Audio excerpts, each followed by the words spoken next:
नया topic start कर रहे हैं lines and angles.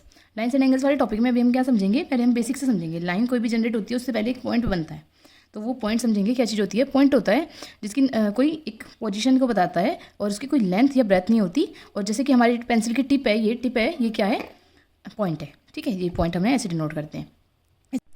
Line line क्या होती है, it goes endlessly in both direction like path of a straight line. जैसे अब कोई रास्ता है स्ट्रेट लाइन में जा रहा है, वो एंडलेसली कितना भी जा सकता है, उसे क्या कहते हैं, लाइन कहेंगे। या फिर एजेस ऑफ द रूलर, मतलब अगर हमारे पास कोई रूलर है वो कितने भी सेंटीमीटर लॉन्ग हो सकता है, तो हमारा उसका पाथ क्या कहलाएगा, उसकी एजेस क्या कहलाएंगी, लाइन कहलाएंगी।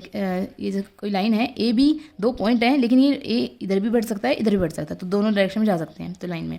लेकिन लाइन सेगमेंट क्या होता है, इस लाइन का कोई पार्ट, लाइन सेगमेंट मतलब होता है पार्ट। तो a part of a line which have two fix point, जिसके दो फिक्स पॉइंट होंगे ए और बी। अब इसकी मेजरमेंट कोई निर्धारित होगी, मान लीजिए 5 सेंटीमीटर की लाइन है तो ये 5 सेंटीमीटर की रहेगी। अब इसको इधर उधर बढ़ा नहीं सकते, ए टू बी की लेंथ 5 सेंटीमीटर ही रहेगी, इसके एजेस फिक्स्ड होते हैं। जैसे टेबल की साइड्स हो गई फिक्स्ड होती हैं, बुक्स होती हैं, बुक्स की साइड हो गई वो भी फिक्स्ड होती हैं। जैसे ये लाइन के केस में हम समझ सकते हैं ट्रैक, कोई रेलवे ट्रैक है वो कितना भी दूर तक जा रहा है तो ये क्या कहलाएगा, लाइन। लेकिन लाइन सेगमेंट फिक्स्ड लेंथ होती है। अब तीसरी चीज़ आती है रे। रे क्या होती है, ये सन की रेज आ रही हैं, तो ये सन से आ रही हैं, सन तो क्या हो गया, इनका फिक्स पॉइंट हो गया, और इधर इस डायरेक्शन में कितनी दूर तक भी आ सकती हैं। तो इसमें एक साइड तो एंडलेसली हम कितना भी जा सकते हैं, लेकिन एक साइड हमारी फिक्स रहेगी। तो a part of lines that has one fix starting point but goes endlessly in one direction. Rays coming from the sun, क्या इसका एक एग्जाम्पल है रेज का।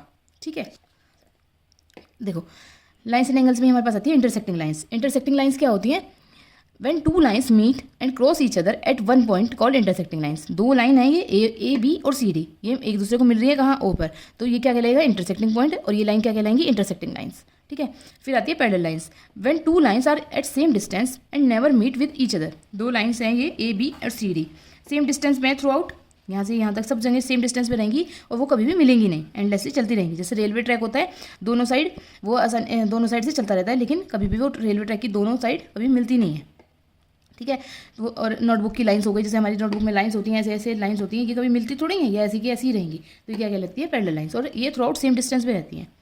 फिर आती है ट्रांसवर्सल लाइन। ट्रांसवर्सल लाइन होती है line said to be transversal. एक लाइन को ट्रांसवर्सल तब कहेंगे जब वो टू या मोर लाइन्स को डिफरेंट पॉइंट पे कट कर रही होगी। जैसे मान लीजिए ये ए बी और सी डी दो लाइन है, ठीक है, इनको कोई लाइन एम एन इंटरसेक्ट करी है, तो ये क्या कहलाएगी, ये वाली लाइन जो लाइन तीसरी लाइन है उसे क्या कहेंगे, ट्रांसवर्सल लाइन। सिमिलरली कोई ये ए बी और सी डी दो लाइन है, इसको कोई लाइन एम एन इंटरसेक्ट कर रही है, तो ये क्या कहलाएगी, ट्रांसवर्सल लाइन।